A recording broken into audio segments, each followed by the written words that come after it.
Hello viewers, আসসালামু আলাইকুম and good morning. তো এখন বাজে সকাল 8টা।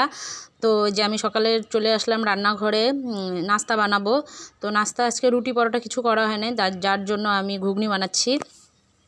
তো ঘুগনি দিয়ে মুড়ি খাবে, তো যে ঘুগনিটা সব রেডি করে দিলাম ওদেরকে। তারপরে যে মুড়িটা বের করে নিয়ে ওকে খেতেও দিয়ে দিলাম, ওদের 2-3 জনকে, মাকে দিয়েছি।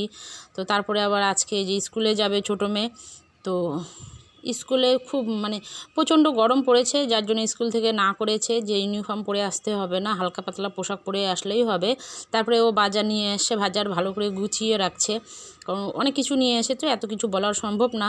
তো দেখো তোমরা, ও সবসময় বাজার নিয়ে আসলে নিজেই গুছিয়ে রাখে। তারপরে এই যে চিংড়ি মাছ আর মাংস নিয়ে আসে, তো ওটা আমি দেখিয়ে দিলাম। তারপরে এই যে সব প্যাকেট করে রেখেছে ও ও নিয়ে এসে সব গুছিয়ে রাখে, ভালো করে গুছিয়ে প্যাকেট করে রেখে দেয় আমার জন্য, যে ও ফ্রিজে রাখবে। তারপরে যে সব কেটে কুটে নিয়ে ধুয়ে ঠিয়ে নিয়ে যে রান্নায় চলে আসলাম একদম। তো রান্না আজকে হবে আলু দিয়ে মুরগির মাংসর ঝোল, আর চিংড়ি মাছ আলু দিয়ে পটল দিয়ে। তারপরে যে পটলের খোসাটা, ওটা আমি চাটনি করব, ওটা আমাকে খেতে খুব ভালো লাগে, তো এটা আমি রান্না করব আমার জন্য। তো এই যে মাংস হয়ে গেল, আলু দিয়ে দিলাম, প্রায় হয়ে গেল মাংস। তো দেখতে থাকো, ভিডিও ভালো লাগলে লাইক সাবস্ক্রাইব করে দিও।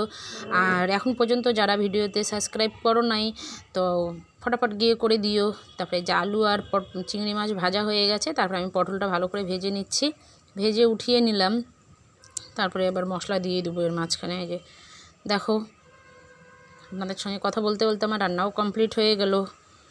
তো দেখো, এই যে ভালো করে কষিয়ে নিলাম, নিয়ে এখন আলুটা পটলটা দিয়ে দেব, দিয়ে ভালো করে কষিয়ে নেব। কষিয়ে নিয়ে একটু পানি দিয়ে চিংড়ি মাছটা দিয়ে দিলাম।